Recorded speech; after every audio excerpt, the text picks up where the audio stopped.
हे लोगोफोर, आं नोंथांमोननि गेजेराव मोनसे गोदान भिडिअ लानानै फैफिनबावबाय। आयदाया जाहैबाय जिअग्राफि, भुमखौरां। आसा खालामो नोंथांमोना भिडिअखौ नायनानै मोजां मोनगोन। आं बिदिनो कम्पिटिटिभ एग्जामनि थाखाय गोदान भिडिअ लानानै फैबाय थायो। नोंथाङा जुदि आंनि चेनेलाव दिनैसो गोदानब्ला चेनेलखौ साबस्क्राइब खालामनानै ला। फैदो गोलाव खालामालासिनो जागायनोसै। नम्बर 1 कुइसन। भारतनि हा बाहागोखौ बेसेबां जौखोन्दो आसामा आवग्रिना दङ? बेनि राइट एन्सारा जागोन 2.39%। Option D. नम्बर 2 कुइसन। भारतनि बेसेबां रायजोजों आसामा सिमा नांजाबनाय? मा बुंदो बे 2 नम्बर कुइसना? आसामा बेसेबां स्टेटजों बाउन्डारि शेयार खालामदों एबा नांजाबदों आसामनि बाउन्डारियाव? अब्ला बेनि राइट एन्सारा जागोन 7 स्टेट्स एबा 7टा रायजो। Option C. 3 नम्बर कुइसन। सा सानजा रायजोआव आसामजों बयनिख्रुइबो खमसिन सिमा नांजाबनाय रायजोआ जाबाय? अब्ला बेनि राइट एन्सारा जागोन ऑप्शन बी त्रिपुरा। मा होनदो बियो? बयनिख्रुइबो खमसिन आसामजों नांजाबनानै दङ आरो खमसिन बाहागो त्रिपुराया। नम्बर 4 कुइसन। काजिरंगा नेशनेल पार्कआ बबे बबे जिल्लायाव गोसारना दङ? अब्ला बेनि मोनब्रै ऑप्शननि गेजेराव बबे जागोन?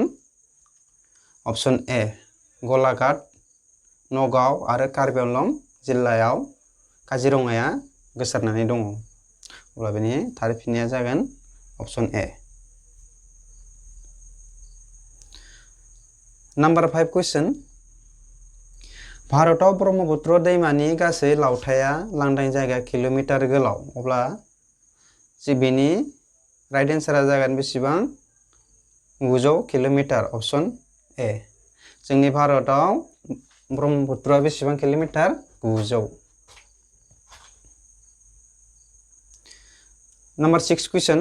गाहायनि बबे दैमाखौ अरुणाचलाव कामें होनना मोनथिनाय जायो? बेनि थार फिननाया जागोन जिया भराली। Option C.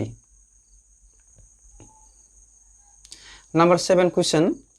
ब्रह्मपुत्र दैमाया जेब्ला तीस्ता दैमाजों लोगो नांहैयो अब्ला बेनि उननिफ्राय मा होनना मोनथिनाय जायो? बेयाव मोनब्रै ऑप्शननि गेजेराव ऑप्शन सी आ जागोन जमुना। जोङो ब्रह्मपुत्रखौ जेब्ला तीस्ता दैमाजों लोगो नांहैयो एबा लोगो जाहैयो अब्ला बेनि उननिफ्राय मा होननानै मोनथियो? जमुना। नम्बर 8 कुइसन। बिटिआरखौ माब्ला गायसंनाय जादोंमोन? अब्ला जों गासिबो मोनथिखायो नङा होमबा? बे 10 फेब्रुवारि 2003। Option A. 9 नम्बर कुइसन। आसामनि बबे जायगाखौ मैनचेस्टार होनना मोनथिनाय जायो? अब्ला जोंहा बयबो मिथिखायो नङा होमबा? बबे जायगायाव जोङो बांसिन जि जोम दानाय जायो? जि जोमनि थाखाय मुंदांखा सुवालकुसि। Option C. नम्बर 10 कुइसन।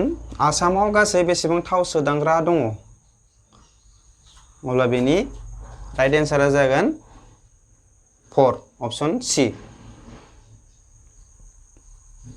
थिग बिदिनो आरो माखासे कम्पिटिटिभ एग्जामनि थाखाय भिडिअ नायनो थाखाय आंनि डिसक्रिप्शनखौ चेक खालामनो हागोन। आं डिसक्रिप्शनाव माखासे लिंक होनानै दोनदों।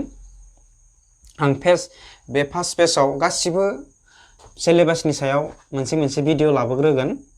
बेनि उनाव आङो फेज 2 माने बे गासिबो सिलेबासनि सायाव जुदि भिडिअआ मोनसे जाजोबखांनायनि उनाव आङो नेक्स्ट सेकेन्ड पेजआव आङो आरो बे आयदानि सायाव मोनथाम भिडिअ लानानै फैगोन। नोंथाङा जुदि आंनि चेनेलाव गोदानब्ला चेनेलखौ साबस्क्राइब खालामनानै ला।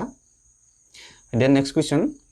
ब्रह्मपुत्र दैमानि सायाव थानाय नरनारायण सेतुआ बबे मोननै जिल्लाखौ फोनांजाबदों? अब्ला बेनि राइट एन्सारा जागोन बङाइगाव आरो गवालपारा। Option D. आं माने ऑप्शनखौ फरायबाय थाला, भिडिअआ गोलाव जागोन नालाय। Number 12 question. भुपेन हाजरिका दालाङा बबे मोननै जायगाखौ फोनांजाबदों? बेनि राइट एन्सारा जागोन धला आरो सदिया, ऑप्शन बी। Number 13 question. आसामाव बेसेबां मायथाइयाव साहा दिहुनजेनदोंमोन? जों आसामनि जानानै जों मिथिखायो नङा होमबा बयबो? ऑप्शन डी 1823 मायथाइयाव आसामाव फार्स्ट गिबि खेबनि थाखाय मा साहा दिहुनजेनदोंमोन। Number 14 कुइसना जाहैबाय आसामनि बबे जिल्लायाव बयनिख्रुइबो बांसिन साहा बागानफोर दङ? जोंहा बेनि थार फिननाया जागोन बबे? Dibrugarh, option D. Number 15 कुइसन. आसामाव माब्ला कयलाखौ दिहुनजेनदोंमोन? बेनि राइट एन्सारा जागोन ऑप्शन डी 1825।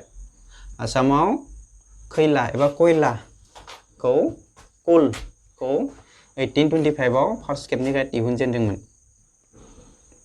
Number 16 कुइसन. आसामनि बयनिख्रुइबो गोजामसिन थाव दैखर एबा अइल फिल्डआ जाबाय माकुम। बेनि राइट एन्सार जागोन माकुम, option A. Option A correct एन्सारा। Number 17 question. श्री सूर्य पाहार एबा हाजोआ बबे जिल्लायाव दङ?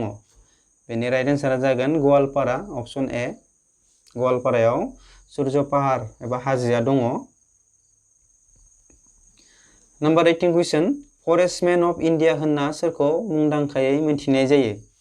बेनि राइट एन्सारा जागोन जादव पायें।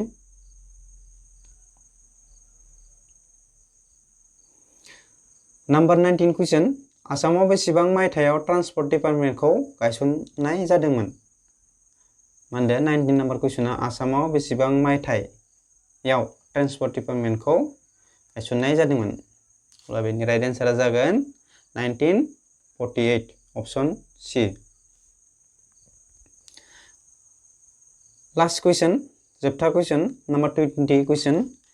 जादव पायेंआ रावनिबो मदद लायालासिनो गाव हारसिंनो बानायनाय फरेस्ट एबा अरननि मुङा जाबाय मलाई फरेस्ट एबा मलाई अरन।